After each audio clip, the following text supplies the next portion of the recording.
live via the internet. Welcome to ISP Radio, your weekly source for ISP-related news, events, and interviews with industry experts. If you deliver internet via fiber optic, wireless, coax, or any other way, you're in the right place. Chat live with us weekly via ispradio.com every Wednesday at 11 a.m. Central Time. And now a brief word from our sponsors. Link Technologies, providing ISP consulting, support, and hardware for wireless ISPs. TowerCoverage.com, providing online RF coverage maps. Mimosa Networks, providing high-density, high-bandwidth radio products. Advanced LLC, providing retail and wholesale advanced communication services by matching providers with your bandwidth needs.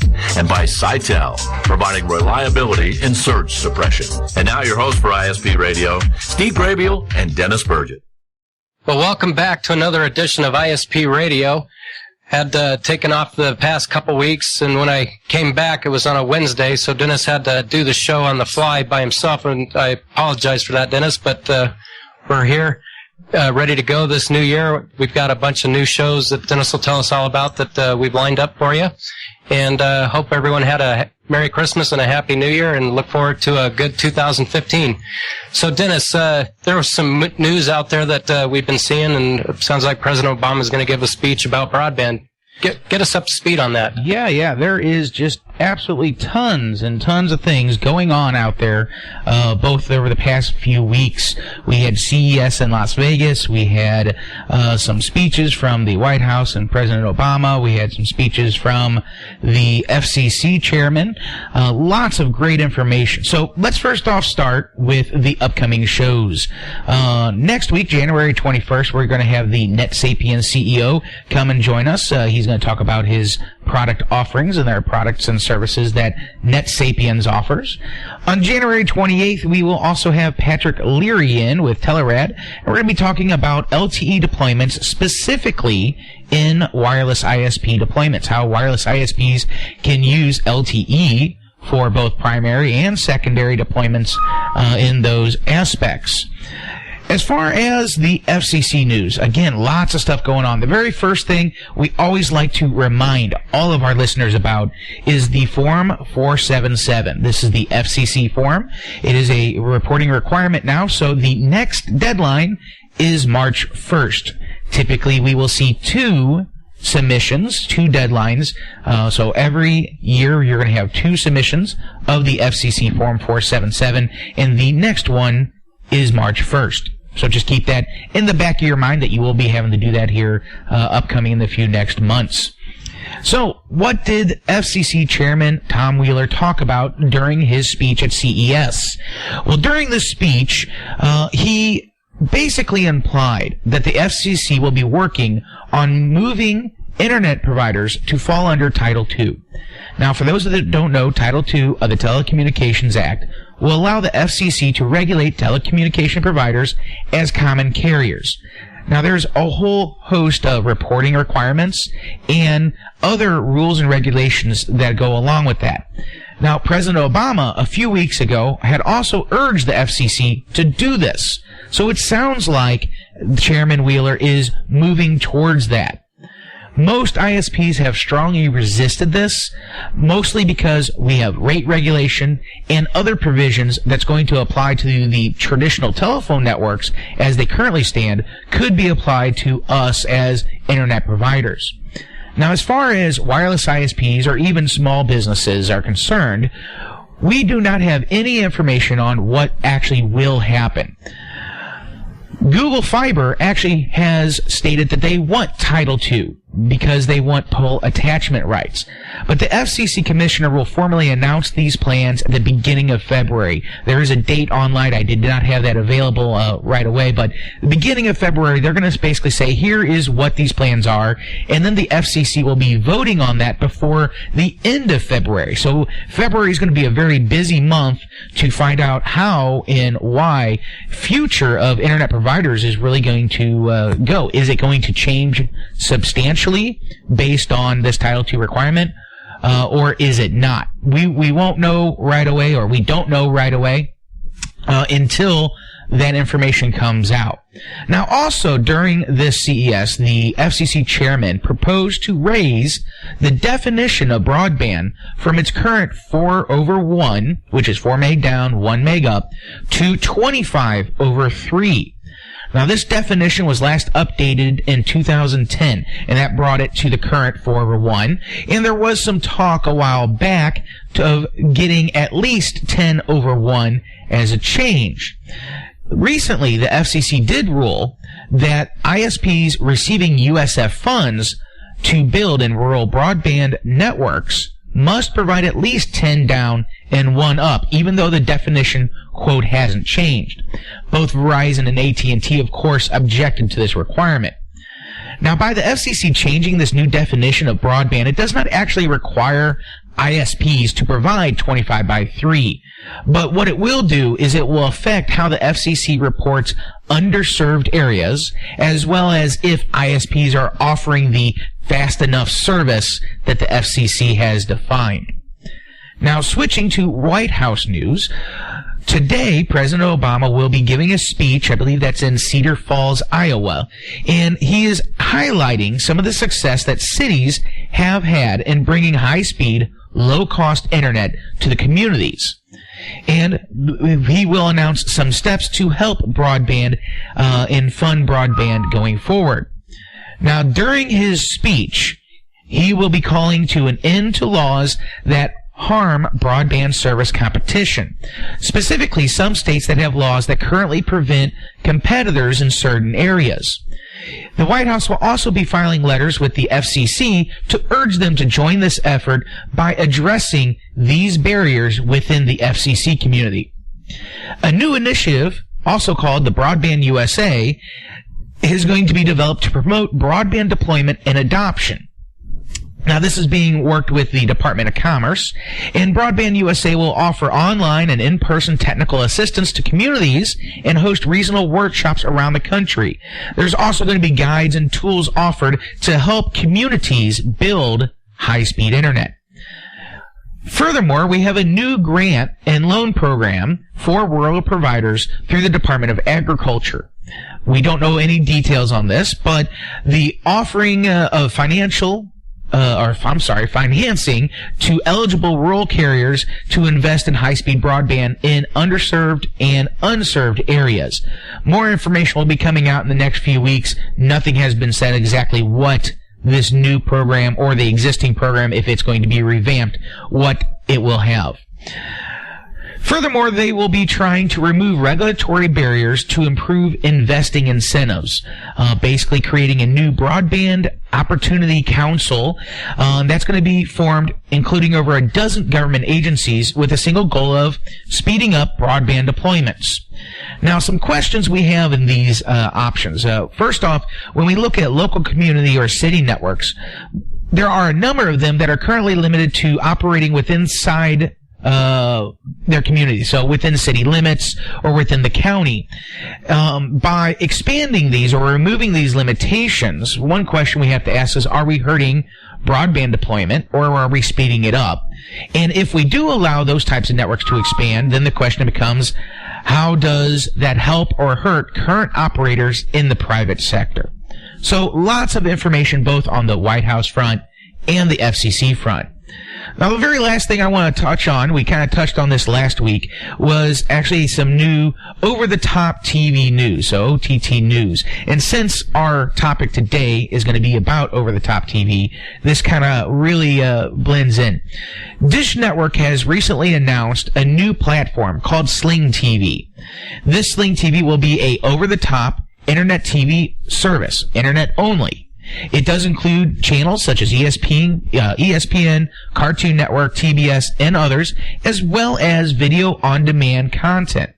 Initially, this system is going to be launched on the Roku platform, but there's already information out stating that other systems such as Xbox, possible Chromecast, PlayStations, etc., may be able to get that application and to stream it using those systems. All of this Sling TV service is going to be starting at $20 a month, so very, very inexpensive. So, as I said, there's lots of news, lots of great information out there this week. Steve, back to you. Well, thanks, Dennis, for that. It's good to hear that we've got some movement. Hopefully it's to the benefit of us independent ISPs. Well, like you mentioned, we have a show topic today of over-the-top television, and we have one of the board of directors for WISP with us, Nathan Stooke. Nathan, you there? I am. Can you hear me? Yeah, I can hear you. Perfect. Well, I guess you're the subject matter expert on this. Or have you deployed any of this, or do you? What's your specialty in this arena? Sure. Well, I don't know that I would call myself a subject matter expert, but it's definitely something I've looked into for years and years and years. Back in 2009, 2010 is when I first saw that trend of the what I would call the pay TV model failing, and the trend going in the opposite direction. 2009, 2010 was the first year the cable industry as a whole, or pay TV as a whole, lost customers, and it's continued to decline. So from then I've been watching and seeing, how do I get into the market? How do I offer a TV service? Do I even want to offer a TV service? So it's been several years of watching everything. I'd love to share what I've learned. Yeah, please do. I do recall a breakout session at Wispalooza where you talked about this very subject. Right, we had one of them at Wispalooza for sure. So why don't you go into what exactly over-the-top television is? Sure. So over-the-top television, in its simplest form, is a TV service or a streaming service being offered over an internet connection, whereas traditional TV, broadcast TV, is either offered over the air, through a satellite dish, or over the coax, or even fiber would be a traditional pay TV service. I consider Netflix to be over the top. You have Hulu, you have all the different streaming ones that are out there that people can receive through their Xbox, through different type of smart TVs, and that's kind of what we classify as over the top. Some people consider over the top to be more of your YouTube, which is kind of an over the top, but it's not the TV channel. I want to kind of concentrate on the over the top TV service and what does that look like. Even though the trend is going with the younger generations that they don't even watch normal TV, they just go to YouTube and download whatever videos they like to watch and Netflix. Today I was kind of thinking we could concentrate more on the traditional TV service versus an over the top TV service. Yeah, please. So, with over the top, these current providers of free TV, they make their money by selling advertisements, and I believe that they have to buy content. I know the pay-per people, like the direct and dish TV, they have to pay for that content, which is getting expensive.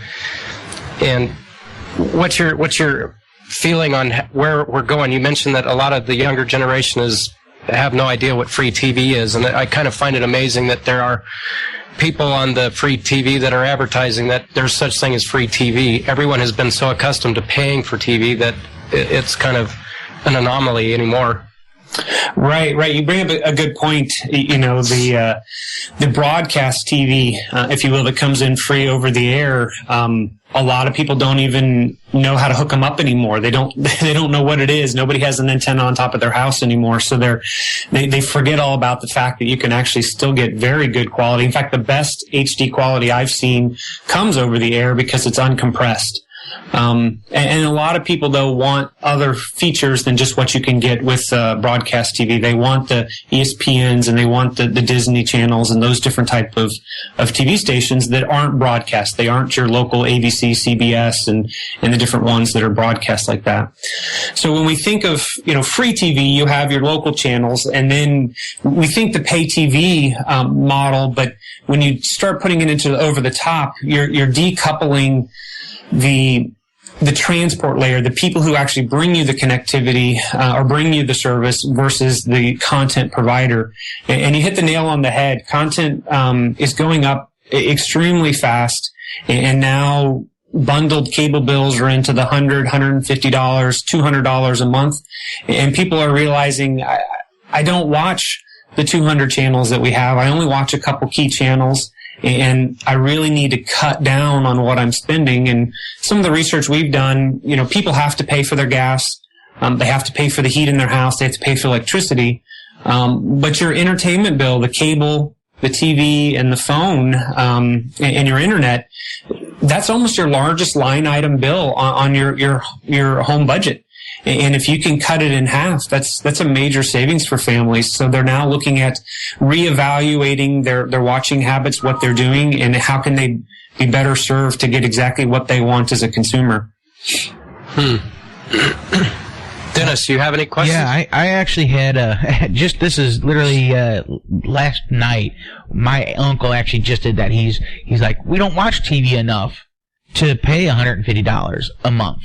And all of a sudden we get this thought of why are we using that? So they have went back to, the regular, I'm not going to say bunny ears, but they went ahead and installed an TV antenna. They get the locals, and that's 99% of what they watch. They want to find out the local news, the local weather, school closings, things like that. And most of that can be got locally.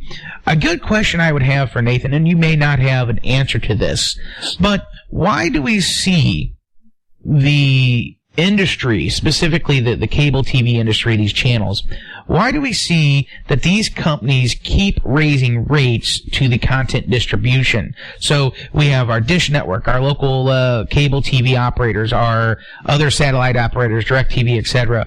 And we always hear in the news that some channels are gone because there's a billing dispute, or there's the contract is up and now ESPN or whatever that group is, Fox News, CNN, you name it, wants more money. Now, I understand more money in the aspect of, hey, the costs are going up based on inflation, but in many cases, this is not a cost rate increase of inflation. This is a substantial increase. Why are we seeing those types of increases? I think it's pure and simple that their costs are going up, and it's kind of a power struggle. Who's more important, the content providers or the delivery providers, right? So a Dish and a DirecTV and a cable company is a delivery. They're the delivery mechanism. And the content providers are saying, well, we're more important. We provide the content, therefore we want to make more money or need to make more money or whatever happens. And then they raise their rates or they renegotiate. And then the delivery people say, well, wait a minute, in order for us, we have to pass this on to the customer now, and rates keep going up and up. And, I agree with you. I don't think it's necessarily an inflationary. We've been in business for 12 years now and never raised our rates. We've offered more and more speed for the same price, but we've never had to raise our rates. And it's kind of an interesting dilemma that they're in. And I see where the content providers are in this dilemma because they get paid considerable money from the cable companies and the Dish Network, and it's kind of like a manufacturer that has a retail division and then sells direct to the customer as well. It's like, well, why would anybody buy from the retail when you can get it direct from the manufacturer much cheaper? And that's kind of where these content providers are in this quagmire of, do I bite the hand that feeds me? Do I bite the cable companies that pay us a lot of money in order to go direct to the customer? And I think that's why that's so important that Netflix, it was only about a year or so ago that I heard them say that they considered themselves a cable or a production house. And I considered them a cable company, 10 years ago. They had 20 some odd million subscribers in 2010, they had about 20 million subscribers, and I considered them to be a cable company or a pay TV subscription. And now that they are producing their own shows and they are the content provider, they're free from biting the hand that feeds them because they don't have agreements with all the distribution, and they go direct over the top over the internet. So they've been able to really, really maximize on that. And then now you see other companies following suit. HBO announced that its Go service would not be tied to having a cable or a Dish Network subscription. Sometime in 2015, they're planning on doing that. Because they fear that Netflix popularity will make Netflix more appealing to the customer than HBO because they're now a production house. So it's an interesting back and forth, and unfortunately, it's the rich fighting with the wealthy. So the battle could go on for quite some time until we know that what's ultimately coming is we're going to have kind of an a la carte TV solution where we get to pick and pay for what we want. I would love nothing more than to pay ESPN $10 a month for all ESPN channels. I'd love nothing more than to pay the Discovery company $10 a month for all of their Discovery channels, because then I get to choose what I want to watch and what I want to pay for, instead of being forced to have 400 or 200 channels and only watch 2 or 3 of them. Yeah, we had seen this in the industry, specifically that, ESPN and Discovery and all these networks, what they do is they say you can't just carry one, you have to carry them all, right? And that's fine. And then recently, as far as last year, I believe there was actually discussion with the FCC to mandate that these operators, all cable operators, regardless of technology, to be able to offer an a la carte, in other words, pay-per-channel type environment. Now, I understand that would not be super feasible with the current billing system, as in, again, they pay one price for all the ESPN channels or all the Discovery channels versus an individual channel. But still, you would think that would have went through, and it did not. They kind of stomped on it. I would definitely agree with that. There's only a few channels that I watch, and there's only a few channels of that. How is this really going to affect, especially now that we see Dish Network coming out with the Sling TV, how is this going to really affect the internet providers? And I also want to toss out the last thing, which was, you had said Netflix has always delivered this, and they don't really have to deal with content distribution. But now, the new, in the current anyway, net neutrality laws basically they have to. They have, in order for them to properly service their customers on certain networks, there is a financial incentive that they need to pay the distribution network, in this case Comcast, to distribute their content to Comcast's subscribers in an efficient way. And it's even worse than that, because it's Comcast subscribers that also have a Netflix account. To me, it's completely double dipping in there, but they're doing it. They're paying millions to have that. I can just see in the very near future, we look at Sling TV. Oh, you want Sling TV? That's an extra XYZ dollar figure so that you can use that. Otherwise, it just goes out our normal pipe, which is already filled up anyway. So, it'll be slow, and it probably won't work. So if you want that pay for priority access, then you have to do that. What is all those questions in a nutshell? There you go. Sure. So let me try to sum that up. I think, we could have a whole show on net neutrality, and is it good for independent ISPs? Is it bad? Is it good? And I think my feeling on net neutrality is that competition can be your net neutrality. If Comcast wants to limit their Netflix flow and keep it from being as good as it could be, and I'm an independent provider in Comcast area, and I say I don't do anything to Netflix, or maybe I even prioritize Netflix, then I'm going to pick up customers, because the customers want that service. And I understand where the government's coming from, saying, well, we have to force these big companies to do this because they're so big and it's going to affect so many. But, people vote with their wallets. And if they jump ship from the big guys because they're not playing fair, then they'll get the picture and they'll right themselves and do what they need to do. I don't think they're playing fair, though. I mean, they're not playing fair because they have enough Netflix subscribers on their network to force Netflix to pay. Yeah, you're right. And they do. And they do. And that can be a business decision that Netflix decides it needs to do. And, we look at it and we embraced Netflix even as a wireless operator, 5 years ago, and said, wow, Netflix allows people to cut the cord. It allows them to get rid of their TV, pay TV, even Dish and anything. And so we embraced the fact that we supported it. We had to spend a lot of money to upgrade our network. And it's been a good thing for us. And I see the bigger companies seeing Netflix as a negative because it cuts out one of their revenue streams, whereas we never had a TV revenue stream, so we embraced it and really pushed it. And I'm not necessarily opposed to the big guys limiting things, because then it sets me apart. We don't have data limits, we don't do different things like that, which sets us apart from other people as well. Go ahead. I have a question. The problems that arise for us independent ISPs, it's an additional burden on our network. people leave their TV on all day, streaming this stuff all the time. Right. And I'm like you, or something, right? I'm like you, Nathan. I've never raised my costs, but there's a burden here. Yeah. And everyone else is raising their prices, and I hate to suggest doing that. I'm like you. I've just raised the speeds for the same price since I started working in this industry. But how do independent ISPs, deal with what's going on? Like you said, you had to invest a lot of money in upgrades to support an open pipe with no limits on how much to download.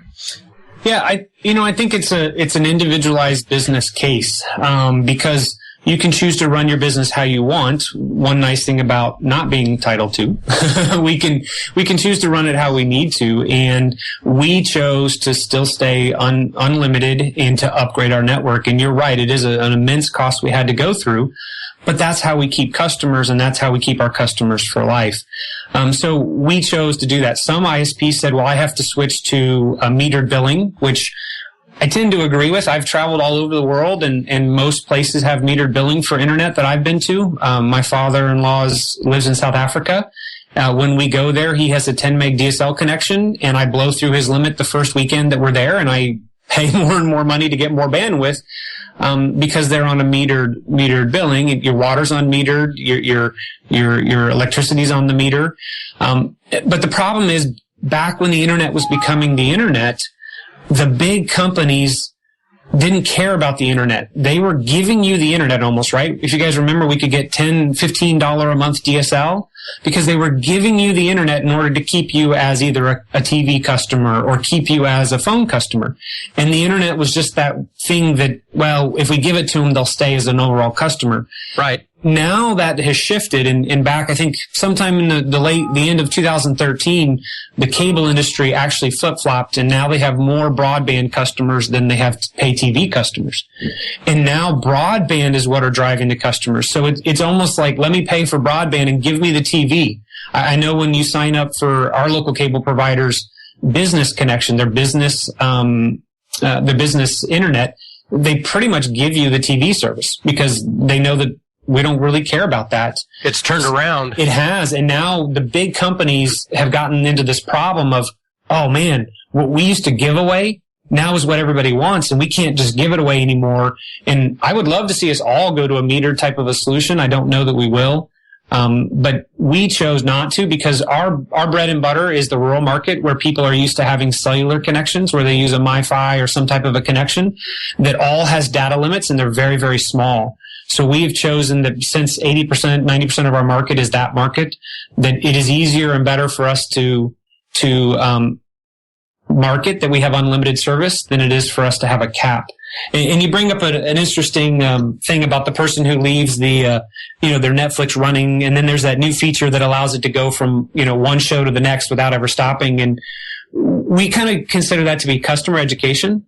We have a top usage report where we watch all of our top users, and we call them and say, hey, by the way, out of 8,000 customers, did you know you're our number 3 top user? Oh, we don't even use the internet. Do you watch Netflix? Oh, yeah, we love Netflix. Okay, that's over the internet, and we explain to them that they can't leave it on and that it's raising our costs. And some customers won't change their ways. Other customers didn't even know that they had a virus or that the kids were sharing illegal software, and we let them know that they're responsible for that, and we help them out. And so that's kind of how we manage that. But that's a short-term management. In the long term, everything's going to be video. Everything's going to be, the demand on our networks are going to go through the roof, and we have to be able to prepare for that. And I think it's more of an individualized business decision as to how you choose to prepare for it. I know a lot of wireless internet service providers are looking at running fiber, because fiber right now, in my mind, is the end game. Once you get the glass in the ground, it's very inexpensive to upgrade electronics on all the sides, and we can just keep increasing the bandwidth. I love wireless, and I think for sure wireless has a big part because it's going to take forever to get fiber everywhere. So wireless is still our main focus. But going back into those areas where we have enough customers to do fiber, I think is a smart move, and it's a business decision we've made.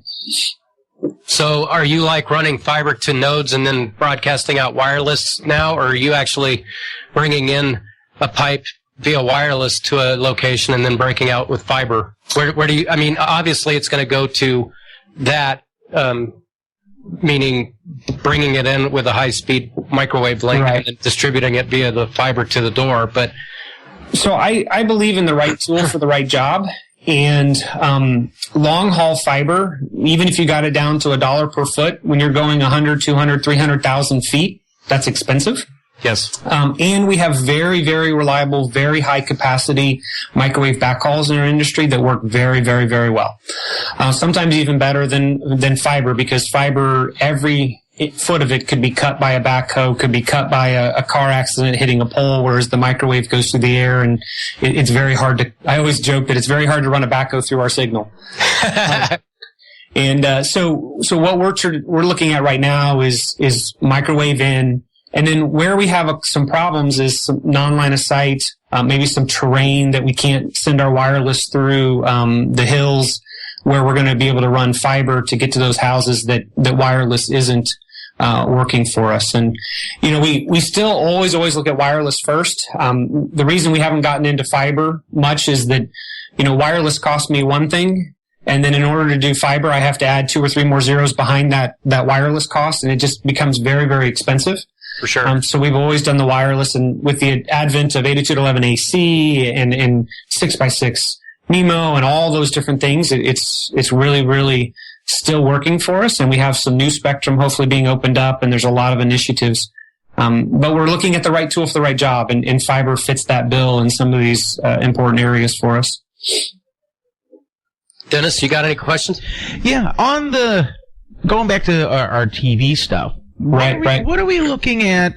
You know, let's say an ISP is out there, and they obviously are offering internet connectivity, but they would like to do that triple play. And this is something that we see a lot, is that a lot of ISPs, they offer the phone service is relatively low bandwidth. Right. It's relatively easy to deliver. But now we're going into TV, and we get companies like AT&T, Verizon, etc., Comcast, that what they want to do is they are doing the big bundle. Mm-hmm. And how, as a wireless ISP or ISP, regardless of the technology, let's say you're offering that telephone service and you're offering good internet service and everybody's happy and you have time to expand your market. What are we looking at? What is the costs involved? Is there a happy medium or not, etc.? Yeah, so that's a great question, because I've been looking into that for years, and you know, an IPTV head end, so a head end that you'd be able to push over your internet connection to your customers. A really good one could easily be $2 million, or maybe you could find one for relatively maybe a used one for about half a million, and that doesn't even include the content. That just includes the hardware you need to provide the service. And then you add the content on top of that, and the content's the monthly fee and the power to keep everything running and everything. And I looked at it and said, well, wow, wait a minute. You know, I don't think the TV industry as we know it today is going to be around in 5-10 years. I don't know how fast it's going to happen. But I would, as a business owner, I would be very, very concerned about investing $2 million into putting in a head end, and then paying the content. After I figured it all up with my content costs and a head end, I was even doing a $500,000 head end. I figured I'd have about $5 a month left, maybe $3 a month left to put towards paying off that $500,000 head end after I paid content. And that's assuming I had no service calls, right? I had no extra cost, to provide this TV to people. And it just didn't make sense to me. And it just really, really didn't work. I was afraid that the same attrition the big guys are seeing, I would see, and I wouldn't get the uptake. I'd love nothing more than to find a Netflix type of a company that does live TV, has your locals, has, you know, this Sling TV, I think is a great idea. But so one that would allow me to brand it so I could do the bundle. And it becomes either Whisper TV or it becomes Sling TV, but it's on my bill. That way I can do that same bundle. We already do the voice service, the phone service. We already do the internet. And now I can just, for ease of the customer. But I'll tell you an interesting story. We did, last year we did what I would consider a band parent, survey. We supported a band, a local band, and said, if you can get us 200 responses back to our survey, we'll donate some money. And so we had 200 people, anywhere from the ages of 35 and 50, fill out the survey. And I always thought that the cord cutters, the pay TV cutters, were the people in college. You know, when I graduated from college in 2000, I didn't get a landline because I had a cell phone. Why do I need a landline? I have a cell phone. And now when the college students are graduating, they say, well, why do I need pay TV? I have Netflix. I have Hulu. I go down to the local sports bar to watch a sports team if I need to. I don't need pay TV. So I kind of always thought that I was going to have to position my business, internet only business, in those college towns, in areas where the young people are concentrated. But after we did the survey last year, we found that over 30% of these 200 what I would consider banned parents, kids in high school, were actively looking at how to cut pay TV out of their monthly budget. And the biggest reason why they hadn't done it yet is that they just didn't know how. They weren't tech savvy. They didn't know how to hook up their smart TV. They weren't quite sure what to do. So we've started thinking about, well, wait a minute, we can be an enabler. Right? For maybe $60, maybe $100, we'll come do your off-air antenna install. We'll show you how to use your smart TV. We'll show you how to hook up your Apple TV or your Roku box or something and enable these customers to do exactly what they want. And oh, by the way, when you uncouple your cable bill, your cable internet goes through the roof as far as the cost. We're less expensive than that. And we can be that local provider for you of your internet. And we haven't rolled it out in a big way yet, but I tell you, a week doesn't go by that somebody doesn't stop me, that knows me and says, I'm thinking about cutting my TV. How do I, what do I do? And kind of a funny story with that is that we have a local bank that we bank with that's provided us a couple loans. And, I used to have that thinking that it was only the young kids that were cutting TV. And then we did that survey, and I thought it was only the middle-aged and everything. And the bank president stopped me out in the parking lot one day, and we chatted for about 30 minutes about how he and his wife, empty nesters, could cut the pay TV out of their monthly bills because they just didn't watch enough TV.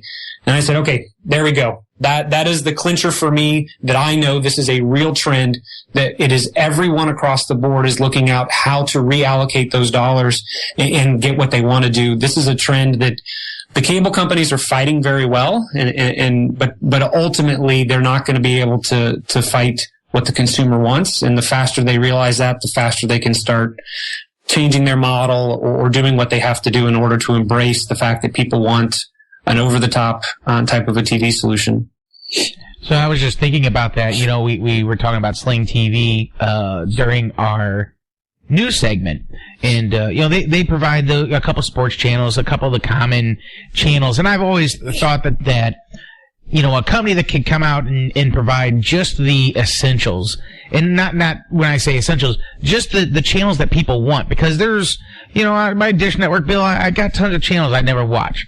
Right. It provides these core channels, and it would be really nifty if all of a sudden, as a WISP, we could either get one stream or we could get a satellite feed, something to bring into our NOC that would allow those channels to be received and to be transmitted locally. And then it would be nifty if on top of that, they would sell us what is required so that you could toss up an Air TV antenna and stream that. So, your local TV service, your branded service is basically Sling TV plus the locals. That would be a really nifty service. I don't know if that you can even if you can do that with all the Arrow stuff that has been handed down, the rules and regulations and such from those lawsuits, but it would definitely be an interesting thing. And I do think that we're going to start seeing lots of cord cutters, and we're going to definitely see a lot of the vendors, the content providers, start selling direct. My only fear with selling direct is eventually, and if anybody wants a killer ideal, and if anybody sits there and goes out and does it, make sure you just send me a check every month here, okay? But the first company that comes out and hits all these guys to say, hey, you're doing over-the-top streaming, not a problem. What we want is we want to assist you in that. But what we want is we want to allow our customers to choose which channels they want and to get it in a single method. So maybe it's a single app, maybe it's a single website, whatever it is. A single website, and if they don't watch the channel, they don't get billed for it. Sure. I think you're hitting on all the things that consumers want. Some consumers may not know it or realize it, but I think it's very important that we look at it and say, okay, this is the way we're going. The roadblock that I've seen when I've done all this research is the security of it. I know the content providers are scared to death and feel that once it becomes an IP stream, anybody can steal it. So the complexity of trying to secure that with set-top boxes and everything, it's getting better, but you're right. There's no one company out there that says, here's the complete package, although maybe they're out there. I just haven't found them in my research on what we want to do. You have to go to this company for the content origination, where you put the satellite in and you convert it into IP, and then you have to go to this company for the middleware, which is all your security, and then you have to go to the company for the set-top box or the end, and then you're right, there's nothing. And that's where I go back to saying, I just want somebody to do that all for me and let me wholesale the TV from them. I don't care if I make any money or not. All I care about is that I have this TV solution that I can uniquely offer to my customers to help them get what they want. Yeah, that solution. Well, I got a question. So we got a huge pissing match between the content providers and the big boys, and that's pretty much what is driving this whole issue. It sounds like to me, and tell me if I'm wrong, the reason that they have to buy all this content, the whole thing, is because they're subsidizing the poorly watched channels with the popular ones subsidize the poor ones. Right. And the content providers don't want to get rid of the content because they think it's of value. Is that where a big part of this problem is? Maybe they need to reduce what people aren't watching. Yeah, I agree. One thing that always sticks in the back of my mind is that when somebody brings that up, it's like, well, what about all these TV channels that nobody watches? It's like, well, you know what? Maybe it'll force people to have better programming, right? The content production needs to be better. If nobody's watching them, then you shouldn't be producing it. But when you bundle it all together and you find out the Discovery Channel owns 5 other channels that none of us really realized that a small subset of the U.S. watches, then yes. And with over-the-top TV, the consumer ratings that they do, where I've never had one done in my house, but they put a little box on it and they figure out what your TV is watching and they report back. It's haphazard at best and doesn't work terribly well, but nobody wants to change the status quo, right? Nobody wants to change what's going on because they get their revenue dollars, they get their money from that. With over-the-top TV, I can tell exactly what you watched, when you watched it, how long you watched it, and maybe the consumer doesn't like that, but as long as you're not singled out as an individual consumer, but it's aggregated, now you can go back and HBO will know that it had 6 million viewers of one of its shows, or Netflix knows its biggest downloaded show. That's powerful now, because now the content providers don't have to send this shotgun approach of all this content and hope one gets talked about on social media, or hope one, picks up all the people talking about it. They know exactly which ones are being watched and how often, and then they can spend all their money developing those even better, instead of, having all these channels that nobody watches. And yes, it's valuable. No, it's not. Well, we sell advertising off of it. I don't know their business model, but you bring up a good point. It sure seems to me that we'd be better off not having so many channels. Well, because you hear everyone complaining, saying, I got 200 channels, and of that I only watch the History Channel and the Discovery Channel, and I don't really watch HBO anymore. Yeah. My kids used to say, Daddy, there's nothing to watch on TV and nobody to play with. I'm like, how can there be nothing to watch on TV? But now with Netflix, I never hear them that say there's nothing to watch, because they get to choose what channels they want to watch and what they want to watch, or what shows they want to watch. And they never tell me there's nothing on Netflix, ever. So Nathan, one last question for me is, where do you see this going? Is there revenue for us, or are we just going to be shouldering all this burden and not being able to raise our rates and having to put up with this? Yeah, so that's a good question. And I don't want to sound like a broken record, but I think the answer to that question lies in the individual business person's perspective. We chose to embrace Netflix, build our network to support it, and last month we did 160 installs. That's our record for us, up from 148. My goodness. On this month alone, we're on pace to do about 200. Now, there's a lot of things that go into that. And 5 years ago, we started really, really pushing the fact we support Netflix. But we chose to embrace it and said, you know what? We would lose customers when DSL would come into the area or when cable would finally build out to where we were. But now that we provide 5, 10, 15, 20 meg packages, getting ready to increase those, Netflix runs very, very well on our service. You can do HD and everything.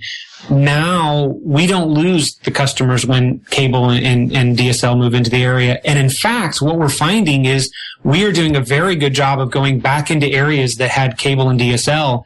And we're not picking up the 60, 70% market penetration we do in an area where we're the only provider. But we're getting 5 or 6%, or maybe we're getting 2% if we have a couple thousand homes. And that's a big game changer for me. That says, wow, wait a minute. I can go back into an area that is densely populated, that has ISP options, and I can gain customers. That changes my whole business model, because now the rural areas are still very, very important to me, but the urban areas become very interesting to me, I would say, because I can literally double the number of customers I have on my network by just concentrating on 50 towers that can see 3,000 to 4,000 homes each.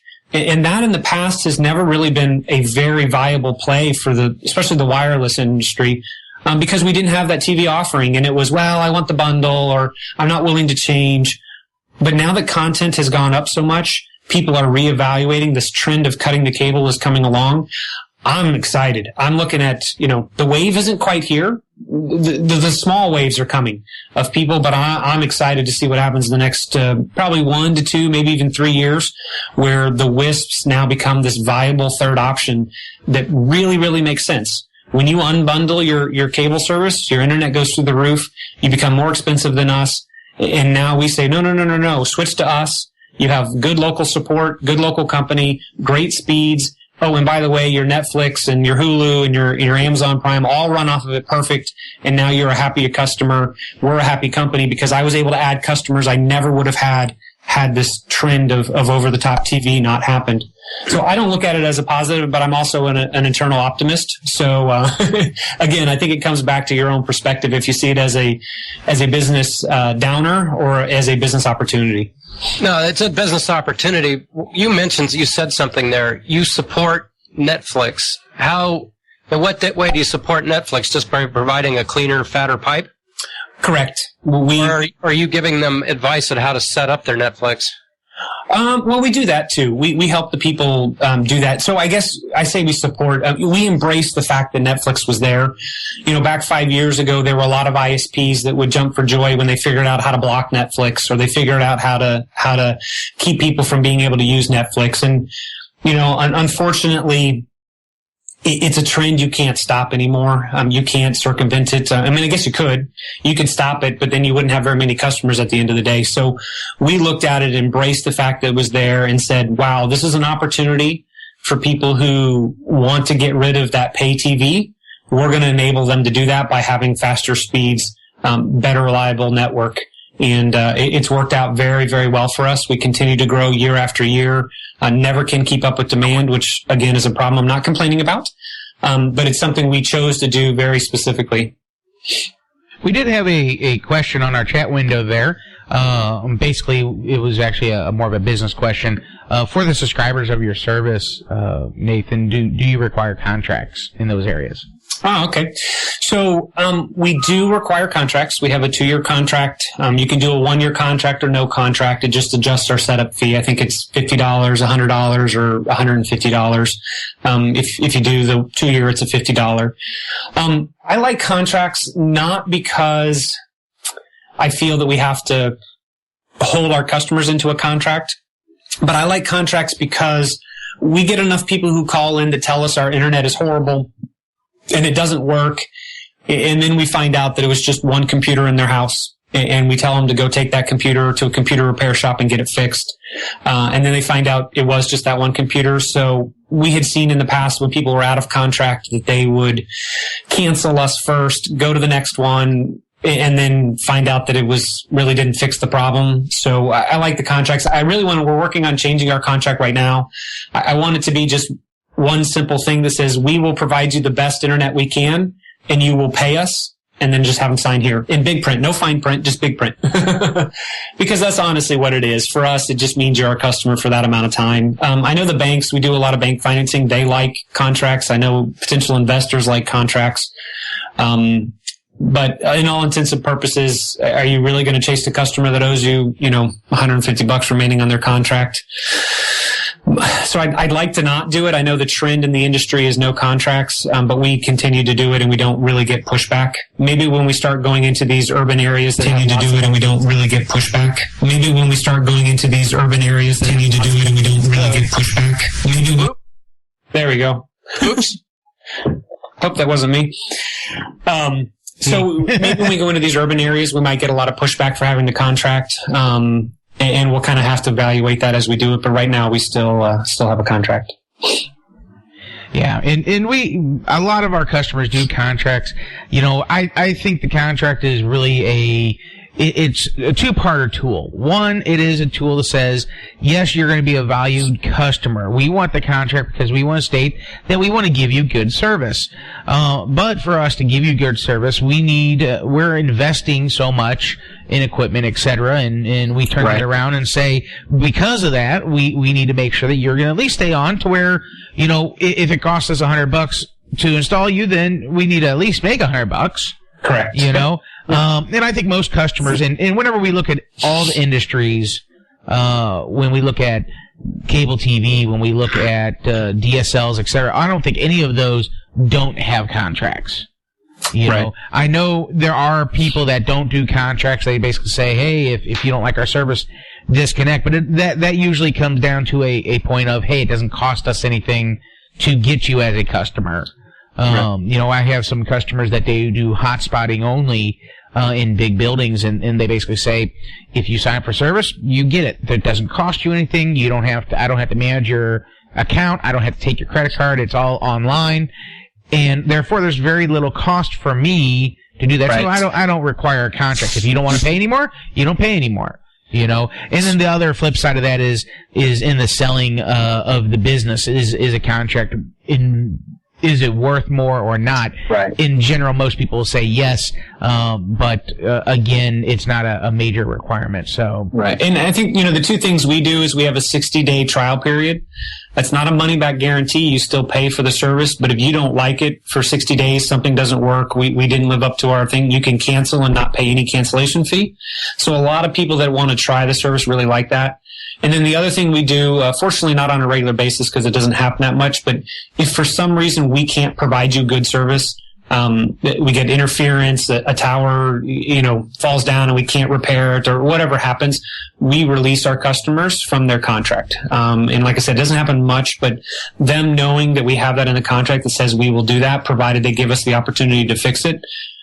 We want to treat customers the way we want to be treated. I hate the fact when we go into a new town and everybody's like, oh, I want to sign up because my cellular hotspot doesn't work.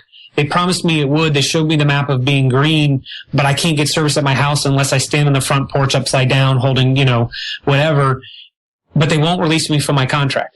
It's like, well, they're providing you horrible service. They should release you from the contract. The contract should be a contract for both ways. As long as I provide you good service, you pay me. But I think a lot of the big companies say, nope, you signed the contract. Sorry, you should have read all the fine print. And oh, by the way, in the fine print, it says we can change this at any time we want and you still can't cancel. And that's the big company mentality. Whereas we're a local small company that actually likes our customers. So we tend to try to treat them the way we want to be treated. So what it comes down to is just treating each other like you'd like to be treated. Absolutely. And some of the customers that we've actually let out of their contract because we had bad service are the ones that have referred the most customers to us. Hey, they couldn't help me, but let me tell you, they came out here 10 times and tried, and they tell all their friends. Whereas imagine if we had held them in their contract, and then at the end of their contract, they canceled, and then they would for sure tell everybody that this company, provided me the service they couldn't provide me, but wouldn't let me out of my contract. So it's definitely paid off for us. That's not why we do it, but it shows that customers recognize that, and they definitely are willing to tell other people when you treat them the way you want to be treated. Shows goodwill. Yeah. Absolutely. Going back to our TV topic, let's ask this question. When we look at our bandwidth many cases, our bandwidth options, the bandwidth that is being used for that over-the-top TV service, so such as Netflix and such. In many cases, people are really worried about the bandwidth. How much bandwidth are you going to be using, etc. And really, I think what it, especially nowadays, really comes down to is the number of subscribers that are using said bandwidth at the same time on an access point. Typically, the backhauls, typically our ingress is really not a major factor in that. But do you see that some of these TV services, as such, like I mentioned that Sling TV, do you think it really is a necessity for them to say, hey, if you want to resell, you have to be able to originate that traffic from within your network? Or do they just say, it comes from our existing systems, you don't have to do nothing, and if you have 50 customers, you might have 50 streams coming in your internet connection. Is that good, bad, ugly? Does it matter? Etc. So I think it does matter, but at the beginning, I don't think it matters. Some of the models I've looked at for a Sling type of a TV, they had the rights from the content providers to sell a streaming TV solution. It just wasn't allowed to go over the internet. So we had to put in a dedicated link to their network, and then we had to have it only go across our network. And that's how they got around the requirement that it could not go over the internet. Thus peering. Yes, thus peering, you're right. And I think one of the things that, if I remember correctly, it was way better for us to just start the streaming service on a one-off basis. If I had 50 customers, I had 50 customers, and every stream that they pulled was separate. Until I got to enough critical mass, that the full stream, and this wasn't just 20 channels, this was the full, 150, 200 channels, was about 800 meg. So at that point, once I got up to enough streaming that was taking up about that, it was better for me to go ahead and get the full streaming, put in the equipment on my network, kind of a mini head end that would allow me to pull down their full stream and then rebroadcast it to my customers. So I wasn't, having a 10 gig stream coming from their content originator. So that was many years ago when we looked at that, but that was kind of the numbers that went along. And of course you can do some things with, multicast and some different things. And obviously the DVR is helping this a little bit, but one of the problems is with live TV, everybody wants to watch it at the same time.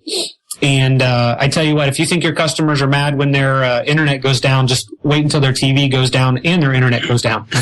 So, we have to build our networks to be able to support this. And we have to build it anyway because customers are doing Netflix. They're doing all those things. But it's kind of like VoIP. Long time I thought VoIP was a necessary evil. I couldn't make much money off of it because there weren't a lot of margins, but I had to build my network to very, very high standards. The internet was not meant to have VoIP go across it. It was a best effort. Just get me the packet when you get me the packet. If it takes a little longer to download this file, it takes a little longer. But VoIP really made us make our network very good. We had to have good backhauls, unsaturated network to push VoIP across it. And I think while Netflix can handle that a little bit with buffering and different things, if you're watching a live TV broadcast, you're not going to want it to buffer. You're not going to want it to do different things. So it's kind of we have to build our networks better, which is a good thing because then those people who don't use VoIP or don't use TV services will still have a better network. They'll have better surfing, better email delivery, more reliable. So I don't think it's necessarily a bad thing. It's just, it does cost more money and it does require us to think harder about what we're doing. Right. Well, we've been speaking with Nathan Stooke of Whisper, a ISP, one of the largest ISPs out there. He's on the board of directors with WISPA. And if, Dennis, you don't have any other questions, I'm pretty much out of questions myself. Anything else you want to add there, Nathan?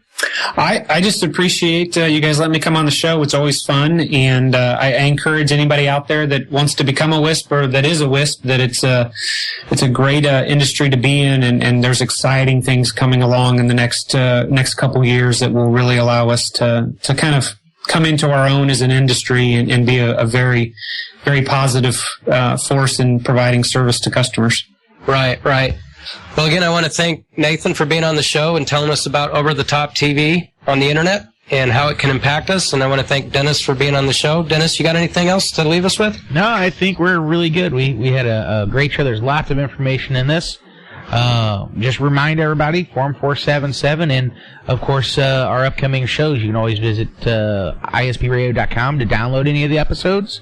It's also on iTunes, on ISP Radio Podcast as well, just in case you missed an episode. All right. Well, thanks a lot, guys. Have a great day. You. Thank you for listening to ISP Radio. We hope you've gained new insights and additional wisdom in our industry as well as your business. Please remember to visit our show sponsors via the links on ispradio.com. If you're interested in becoming a show sponsor, contact us at sales@ispradio.com. Now go out there and push those packets as fast as you can. Good luck and Godspeed.